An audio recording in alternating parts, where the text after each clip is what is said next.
Hello everyone, this is Robbie A. Gray here to start sort of not a mini series, but just like some writing tips. Just because there's a few sins out there I've seen people doing with their writing for like creepypastas and short fiction. I just wanted to bring them up. Now I'm not talking about grammar because I'm not one to talk when it comes to grammar, but there are definitely some things that people do in their horror stories that just it's like, yeah, you might see that one as goofy Hollywood movies, but it's not gonna really work in that goes right. And so we're gonna talk about our first topic will be blood. I can tell you, and this is coming from a person, by the way, does not drink regularly. I drink on occasion a glass of wine just for the pleasure of it. And even then, it's like on a weekend, and I, of course, make sure that I drink responsibly and I don't drink more than one glass.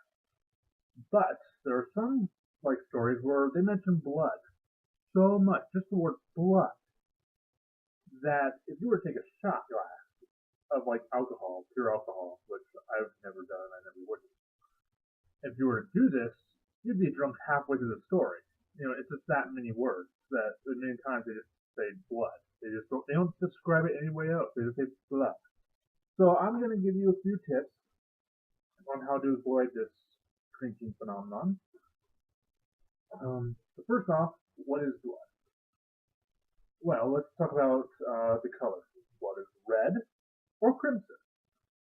I'm certain there's other colors, other colors you could probably refer to it as, other words for blood that you could, if are red, that you could refer to it as. And if you want to suggest those in the comments below, you may. So now let's take a look at a scenario. Blood smeared the floor. Well, all right, that's okay. Blood to the floor. Or, actually, no, that's bad. I didn't pronounce it right. Like there was a red. So now think of it. There's a red stain on the floor. Now that's different. Now as a result, the reader's now stuck between two scenarios. Is it blood? Is it something else? Because it could be something way different. The red stain could in fact be some biomass of some alien trying to kill you later. Something from like Dead Space. Or it could be ketchup. There's if you don't, the whole point behind horror is to basically turn the reader's mind against them. It could be blood, it could be something else, it could be something like benign, it could be something worse. That's the whole point behind horror. That's one reason why when you describe a monster in a horror, in a horror story, you don't just go out and just tell the monster in big detail. You do little details, and eventually you bring out the monster. And that's what you need to do with, you do the exact same thing with blood. So one thing is like you describe it, color. So that's one thing you're associated with all the time is color. The next thing, what does blood smell like? Well, believe it or not, blood smells and tastes like iron. Ain't that ironic? No iron jokes. Um, but it's true, and here's the reason why. Blood is made up of hemoglobin, which, by the way, is what makes blood red. Hemoglobin is made up of heme, and heme is made up of ferrin or iron. I think it's called ferrin. I could be wrong. I'm pretty sure it's ferrin. I did some research on it a while back. But that ferrin is just a scientific name for iron. And iron is like, it, you've had it before. You've licked, probably when you were young, you licked your parents' keys, things like that. So iron definitely has a distinct smell and flavor. So it's like, instead of, here's another sentence. Joey walks into a room and it's full of the pungent scent of blood. Now let's change that. Johnny walks into a room and he smells the pungent smell of iron.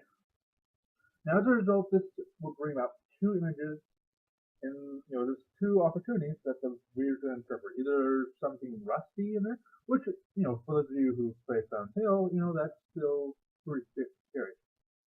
For the record, I have not played a Silent Hill game in my entire life. I need to at some point. I just haven't. I have seen enough footage where I can definitely talk about it. But so basically, you're gonna make it. You're gonna think, the reader's gonna think rust and potentially blood. They're not going to think blood right off the top of the head, off of their head. You're going to have to sort of bring them into that. But you see, one of the things is by describing it in little details, you offer opportunities for twists in your story that are not going to be confusing later. It's like maybe originally you were wanting the story to go a certain way, and then you found it's just too short. I need to expand upon it. So how can you expand upon it? Well, one way is like maybe make it that the scenario where it's supposedly blood, make it not blood. Make it maybe the character, aka the reader, discovers, hey, it was ketchup.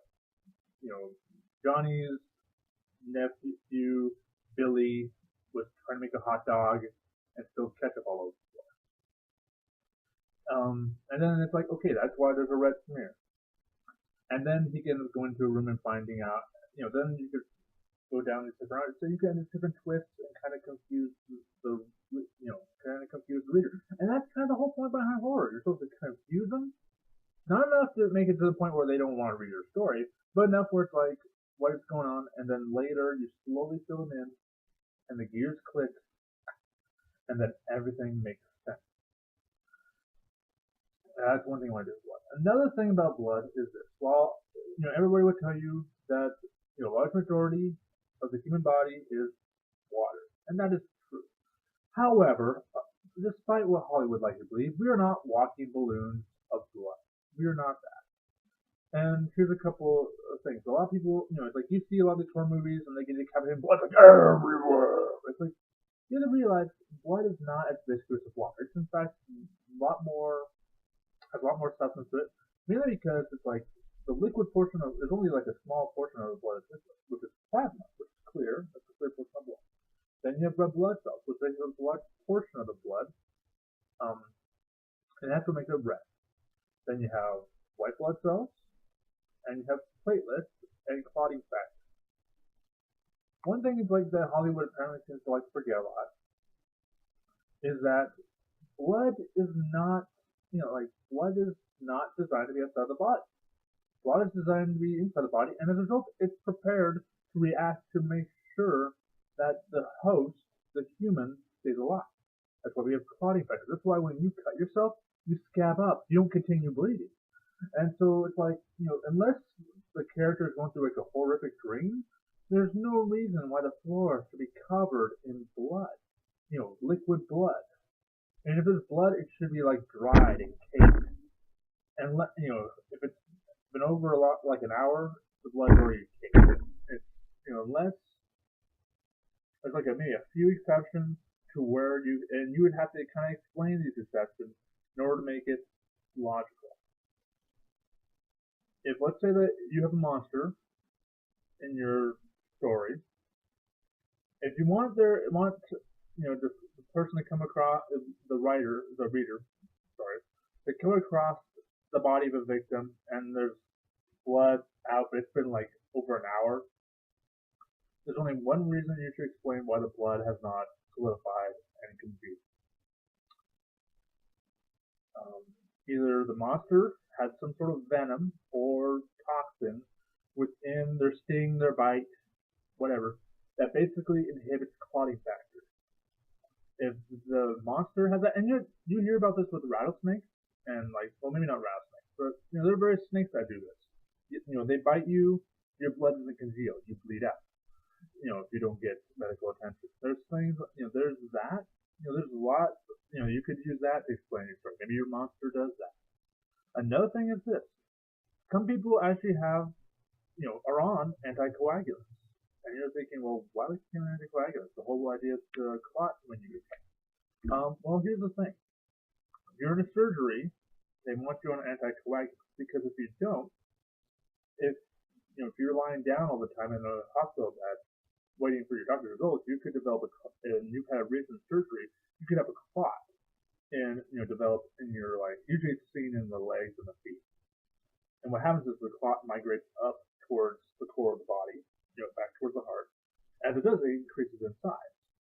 Now you might be thinking, okay, so I get it. It gets to the heart, it stops the heart. It's like, no, actually that's not what happens.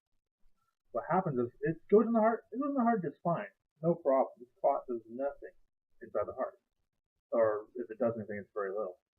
What happens is then it goes to the lungs. And what happens is like pretty much think this way.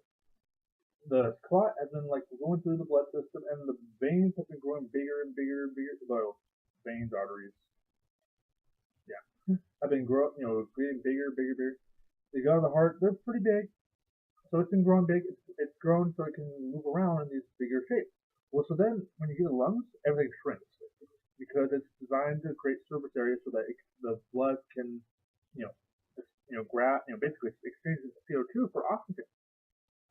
What happens is then the clot gets stuck in there, and basically you find yourself not breathing. You're suffering a pulmonary embolism. So, but that's so as a result, doctors have you on anticoagulant.